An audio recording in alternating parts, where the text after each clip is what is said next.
Praise the Lord. तो सभी को जय मसीह की। प्रभु ने एक बार फिर मौका दिया। सो मैं आपको उत्साहित करना चाहता हूँ। परमेश्वर के वचन 2 कुरिन्थियों 5:17 में लिखा है, अब जब हम मसीह में हैं एक नई सृष्टि है और पुरानी बातें हैं वो बीत गई और सब कुछ नया हो गया।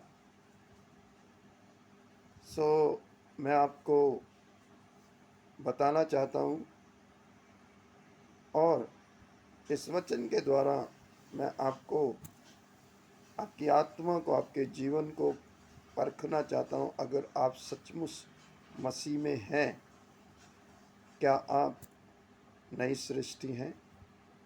क्या आपके अंदर नई बातें हैं?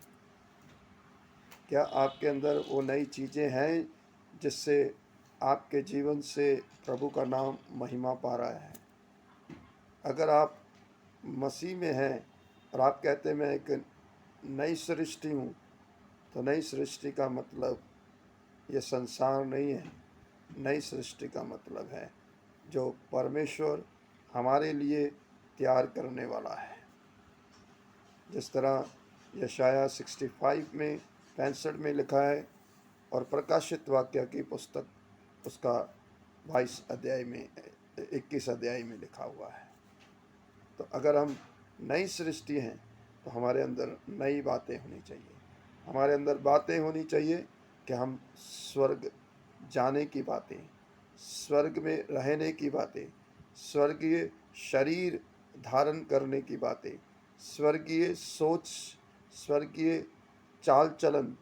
अगर हमारा ऐसा चाल चलन है, ऐसा सोच है, ऐसे विचार है, तो हम एक नई सृष्टि में हैं। हम इस धरती में रहकर भी हम नई सृष्टि में हैं। अगर आप नई सृष्टि मसीह होकर नई सृष्टि में नहीं है, तो मैं आपको बताना चाहता हूँ पुरानी सृष्टि क्या है। दुख, तकलीफ़ें, परेशानियाँ, कमियाँ, कमजोरियाँ, आत्मिक अंधापन, ये सारी पुरानी सृष्टि में है। अगर आप सचमुच आज मसीह में हैं तो आप एक नई सृष्टि बने। पुरानी बातों को दूर करें अपने जीवन में और परमेश्वर के राज्य में बढ़ें।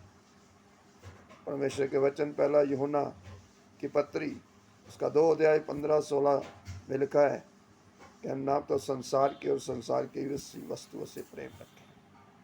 और दूसरा कुलसियों 2 की 20 में लिखा है, अगर हम संसार की आदि शिक्षा से मर गए तो क्यों वैसे जीवन व्यतीत करते हैं। तो अगर आप नई सृष्टि हैं तो मैं आपको बताना चाहता हूँ आपका चाल चलन भी नया होना चाहिए। प्रभु इन वचनों के द्वारा आपको आशीषित करें और मैं विश्वास करता हूँ आज से आप नई सृष्टि में रहने के लिए जा रहे हैं और उसी रीति से आप इस धरती पर प्रैक्टिस कर रहे हैं। उसी रीति से आप धरती पर वो बातों को फॉलो कर रहे हैं, उनका पीछा कर रहे हैं। प्रभु यीशु आपको इस वचन के द्वारा बरकत दे। आमीन।